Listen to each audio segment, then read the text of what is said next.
შვილების მიმართ არ ქონდია დამნაშავეთ რო გიგზნია თავი რომ ვერ გნახულობდნენ. კი, ძალიან ბევრჯერ. ისინი საყვედურობდნენ? ჯერჯერობით არა. მაგრამ ალბათ დადგება დრო, როცა მეტყვია რომ ჩვენთან ერთად არ იყავი ხშირად. და ამისთვის მზად ვარ. და რა პასუხს გასცემთ? მე ეს გავაკეთე, იმიტომ რომ ჩემი საქმე მიყვარდა და მიყვარს. თქვენი შვილებისთვის თუ ისურვებდით იგივე გავლას? არა. ატყობთ, უნდათ თუ არ უნდათ? მე ჩემსას ვეტყვი რომ ეს აცხოვრება, რომელიც თუ ექიმი ხარ, შენი პირადი მე არ გაგაჩნია და მე სამწუხაროდ ასე მოვედი 40 წლამდე. სულ სხვისი ცხოვრებით ცხოვრობ. სხვაზე ზრუნვით. არა, ზრუნვით ეს ერთი, მაგრამ მასთან ერთად ხარ ყველა პერიოდში და ეს სხვადასხვა ისტორიებია და ხანდახან ვფიქრობ რომ როგორი მაგარი ფსიქიკა მქონია რომ ამ ყველაფერს გაუძელი. აი წისქვილის ქვა არ დატრიალებულა ხვა გამოთქმა. აი არ დატრიალებულა, თორე ყველაფერი გამოცადე. თუნდაც შატილის ტრაგედია. ეს იყო ჩემ ცხოვრებაში იმხელა რაღაც. შატილის ტრაგედია მაყურებელს რო გავახსენოთ. ანუ ეს იყო, როდესაც შატილში მოხდა ავარია, 17 დაიღუპა და 3 უგონო შემოიყვანეს ჩემ კლინიკაში. და აი როგორ მივედი არ მახსოვს. აი ბოლო ხმაზე ვყვიროდი რომ იმდენად მინდოდა სამივე გადარჩენილიყო. მათ სიცოცხლის ნიშნები ძალიან მცირე ჰქონდათ, მაგრამ არ დამავიწყდება ერთ-ერთის დედა შემოვიდა, ერთი შვილი გარდაცვლილი ყავდა და ესეც უნდა მომიკვდესო მითხრა. ერთადერთი უთხრა რომ არა, რას ამბობთ. და არა, რას ამბობთ მახსოვდა თავში რომ ეს არ უნდა მომხდარიყო. მე ამ ქალბატონთან ერთად გავატარე მთელი თვენახევარი. და ეს შვილი წავიდა თავის ფეხით. და ეს როგორ გითხრათ, ანუ აქ შენ ცხოვრება არ გაგაჩნია, როცა ამ დარგში ხარ. ყოველთვის გაჭირვება არის ანიმაციაში. ყოველთვის არის როგორ ორი სიტყვა. ვაი, მოკვდება, მორჩება. მოკვდება, მორჩება.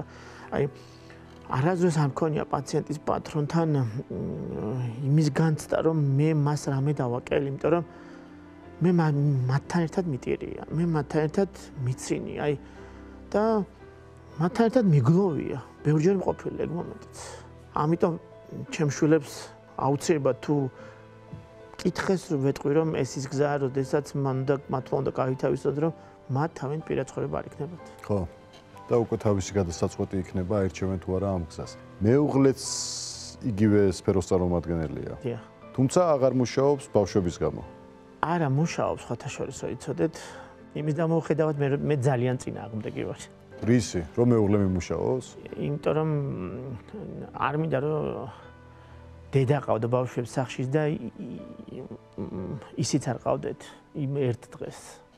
რომ მე არასდროს არ ვარ მათთან. მამა ის ერთი დღეც რომ არ არის? ხო და ეგ არ მინდა რომ ის ერთი დღე უდედოდ არ მინდა რომ იყვნენ. პროფესიულ შენიშვნებს ერთმანეთს აძლევთ თუ ოჯახი ის სივრცეა, სადაც არ საუბრობთ თქვენს პროფესიაზე? ოჯახი სივრცეა, სადაც მედიცინაზე არასდროს არ საუბრობ. ერთი ნახვით შეგიყვარდათ ერთმანეთი? ნამდვილად ესე იყო, თორე რამე ცოლებოდა. რამდენი წლის იყავით? 25. სად ნახეთ? სასტრაფოში. სასტრაფოში? არც ვფიქრობდი ოდესმე, რომ იმას აქ უბინა, უსახკარო, უყველაფროს ვიღაცა შემიყვარდებოდა.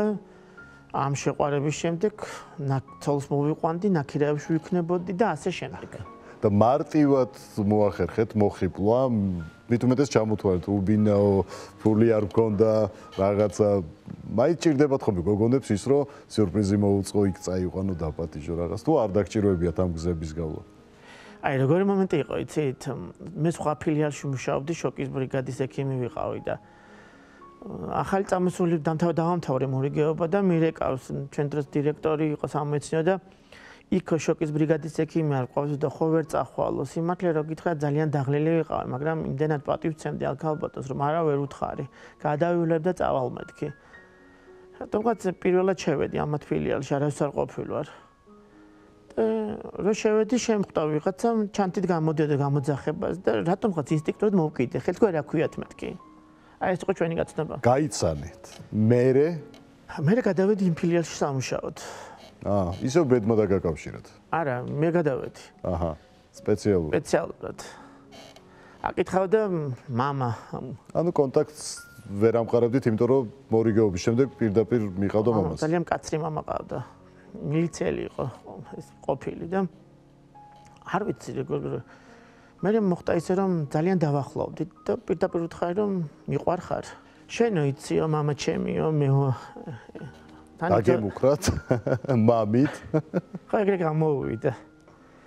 და გაცილებას და თუ რომ მოიყვანა იმ დღეს ჩაჯდა ეს კაცი და მე ჩავჯექი უკან. გამარჯობოთ რა გნებავსო მითხრა და მე თქვენი შვილი მიყვარს მე გაუცდა. თან ვერ წარმოვიდგინე მე ცოტა ისეთი რაღაც პუტკუნა რაღაცა არ ვიყავი და ეგეთი აქტიური მეც არ ვიცი როგორ გავუბედეო რომ მითხრა. ეგ იყო გაუცებული წავიდა. კარგიო შვილო მითხრა. ანუ ვერაფერი ვერ გიპასუხა. ვერაფერი ვერ მიპასუხა. თუმცა ელოდით რომ შეიძლება აყვირებული იყო რა. რატომღაც ვეღარ მომარტყამდა წვირპირში რაღაცას მიზამდა ამ დაგვარს. და თვითონ პასუხი მომავალი მეუღლისგან რამდენ ხანში მიიღეთ რომ იგივე აუ იმ დღესვე. იმ დღესვე.